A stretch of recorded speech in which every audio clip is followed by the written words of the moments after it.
Hydraa commissioner రంగనాథ్కు మరొక గట్టి stroke తగిలింది కోర్టు నుంచి.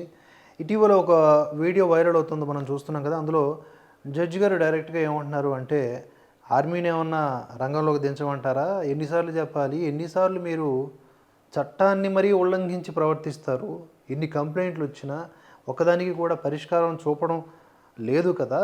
దానికి తోడు రిపీటెడ్ మిస్టేక్స్ చేస్తూ ఉన్నారు అని అంటే, దానికి ఏదో ఆయన వాదన చేస్తూ ఉన్నాడు. వాటన్నింటినీ కూడా పరిగణలోకి తీసుకోకుండా ఇప్పుడు తాజాగా వస్తున్నటువంటి అప్డేట్ ఏంటంటే, హైకోర్టు డైరెక్ట్గా ప్రభుత్వానికి ఆర్డర్స్ వేస్తోంది. ఏమిటి అంటే, ఈ రంగనాథ్ని తీసేయండి, ఈయన చాలా వరకు తప్పులు చేశాడు అని చెప్పి తెలంగాణ హైకోర్టు చెప్తోంది. ఆయన్ను హైడ్రా కమిషనర్ పోస్టు నుంచి తప్పించాలని సిఎస్ను ఆదేశించింది తెలంగాణ హైకోర్టు. రంగనాథ్పై 63 కోర్టు ధిక్కరణ పిటిషన్లు ఉన్నాయని ఉన్నత న్యాయస్థానం ఆగ్రహాన్ని వ్యక్తం చేసింది. కోర్టులను ఆశ్రయించే హక్కు ప్రతి ఒక్కరికి ఉంటుందని పేర్కొంది. ఉన్నతాధికారిగా ఉన్న రంగనాథ్ కోర్టు ఉత్తర్వులను ఎన్నిసార్లు ధిక్కరించడం సరికాదని ఆక్షేపించింది.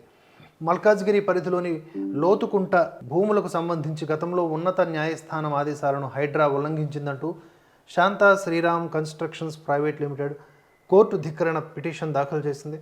హైకోర్టు ఆదేశాలు ఉన్న ఫెన్సింగ్ను హైడ్రా సిబ్బంది తొలగించారని పేర్కొంది.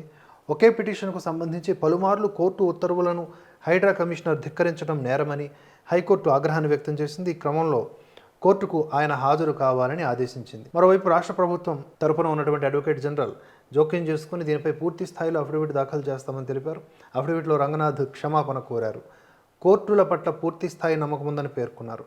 లోతుకుంట సర్వే నంబర్ 1, 2లో ఉన్నటువంటి 40 ఎకరాల భూమిలోకి వెళ్లలేదని తెలిపారు. దీనిపై స్పందించిన హైకోర్టు రంగనాథ్పై 63 కోర్టు ధిక్కరణ పిటిషన్లు ఉన్నాయని, దీనికి కారణమేంటని ఏజీని అడిగితే ఈ క్రమంలో రంగనాథ్ను తొలగించాలని పేర్కొంటూ ఆయన స్థానంలో మరొకరిని నియమించాలని పేర్కొనడం గమనార్హం. మరి వీటన్నిటికీ సమాధానాలు చెప్తారా, లేకపోతే కోర్టు చెప్పినట్లుగా వేరొకరిని నియమిస్తారనేది చూడాలి. మొత్తానికైతే రంగనాథ్కి ఇది గట్టి స్ట్రోక్ అని చెప్పుకోవచ్చు.